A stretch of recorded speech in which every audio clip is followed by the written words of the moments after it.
Well, while we talk about, while we look that up, welcome Kenny to the show. Hello, Kenny. Hi. Kenny. How you doing, Kenny? He is he actually, LA Nick texted me, and he said, you may have noticed all these ash trees being cut down.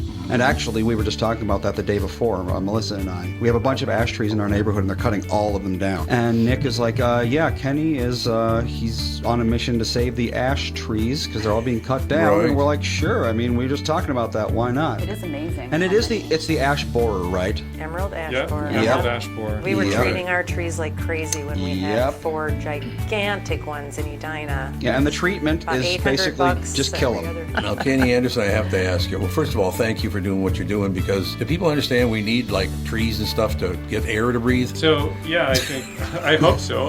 Oxygen's not optional. No, But- we do need oxygen. You know, Everybody, no matter what you are, you need oxygen. I had my own ash tree when I lived in Columbus, Ohio, 12, 13 years ago. Okay. And you know, I was working for the Scotts Miracle Grow company as a field biologist right around okay. that time, and I saw my tree, and you know, I'm like, I don't know what this tree is, but I love it. You know, it's an awesome tree. And one year, my wife, I look at it and it's starting to look sick, and I'm like, something's not right. Oh well, I'm a field biologist. I should know better. It'll be fine. And then the next year, my wife was like, the crown died out, started dying off, and she's like, it's time Crown's for it to important. go. And I thought, you know what, I've screwed up. And you know, I had people knock my door, tell me you need to treat your tree for emerald ash borer, and I'm like, no, I don't. I'm an arrogant field biologist, and no, I don't. And you know, this is like one of the big things is that I'd pass other trees in my neighborhood, and they were all dying off too. And I'm like, well, that's that same tree that I have. And you know, we're at that same spot here. We're actually well into it here in Minneapolis. Is that one, people don't notice the trees in the neighborhood and don't notice, and it's called tree blindness. We're blind to the environment. Really? And so, you know, and LA Nick, you know LA Nick, and he I don't had tell me- anybody. Oh. Yeah, we don't like to I'm admit just kidding. it. I haven't seen LA. We connected up, and he started realizing as he was driving around Maple Grove and all over the Twin Cities, it's like there's a lot of dead trees. And then he realized these are all the same type of tree, ash trees. So, you know, in my neighborhood in Columbus, I passed him and I'm like, you know what? I don't think these people love their tree as much as I love my tree. Yeah. You know, and then it gets hit by emerald ash borer, and it doesn't care about, you know, whether you love the tree or not. But yeah, I cut it down next year, and it was heartbreaking. I mean, but the problem doesn't have a really great solution, because we had 4 of them in our house that we lived in, and they were large. And some of the neighbors were just taking them down because they would have people come and they'd say, yeah, it's an ash tree. You might as well just take it down now. Yeah. Right. We were treating it, and it was like $700-800 to treat the trees every 2 second year. Every 2 yeah. years. So I mean, it wasn't not cheap. So a lot of people are, no, I'm not going to do that. We'll just see if the thing lives. you Right. know? And it's also very expensive to pull down a massive tree like that. It is, yep. So for different people, there's different values, and some people are like, I don't want the ongoing cost. Others are like, this is my favorite tree. Right. And you know, when you break that $800 down across 4 trees, that's $200 a tree. I know. And- I love trees, and that's Sure. why I treated them. Right. They were a messy pain in the ass tree, though, I have to say. Now, as the field biologist that's sitting here at the table, can you tell us, is there any value to cottonwoods? Because the cottonwood that's in my backyard Wouldn't it be that great? makes me have to sweep out my garage every other day for about 5 months out of the year. Yeah. My goodness, Yeah, they the look bug. cool, but it's just that cotton gets It does, everywhere. yeah. Yeah. And Clogs don't up forget your your air conditioner. Yep, you gotta Yes. spray that off every single year. They're like the Yeah. mosquito of trees. I just know, can't understand it's why like- they exist. Yeah. Honestly, I'm not a fan of cottonwoods. They Good. grow, Yes. they grow fast and they grow huge, and they're a dirty tree. Yeah. Yes. They're even worse than an ash tree is Yep. when it comes to dirt. As a little boy in North Minneapolis, I used to walk around, and I loved the trees because the trees in North Minneapolis were as nice as the ones in Edina. And I Yes, like a tree's we a got tree, Good yeah. trees. Yeah. They're still there. I drive through there, and they're magnificent, big trees. Been there forever. Yeah, well, we had all the elm trees were taken down. I Yep. don't know. They had the technology to So- save them back then. So Dutch elm disease is a little bit different. It's a fungus that affects elm trees, whereas emerald ash borer is a beetle. It's an insect.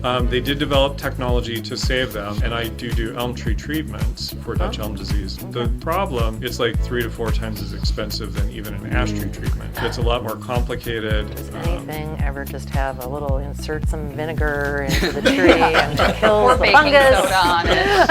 And life is good. I don't No. think trees like it. Probably not. Well, How do people take care of their trees?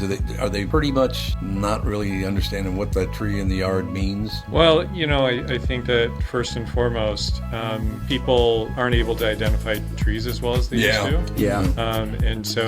And I think one of the sad parts about the ash tree, even with my own personal experience, is it is the most plain Jane tree in the world. If you had to look at plainest tree, that would be like an ash tree. The bark is indescriptible. You compare it to a maple or an oak, you can identify those leaves. They they're mean pretty. something. And the acorns are pretty and the distinguishable. acorns. Yeah, but the ash tree, it's so plain Jane that it's like it blends into the landscape so perfectly. So I think that a lot of people don't recognize that. Do any municipalities put any money into this? Yeah, there's a lot of municipalities that are putting money into trying to manage the problem.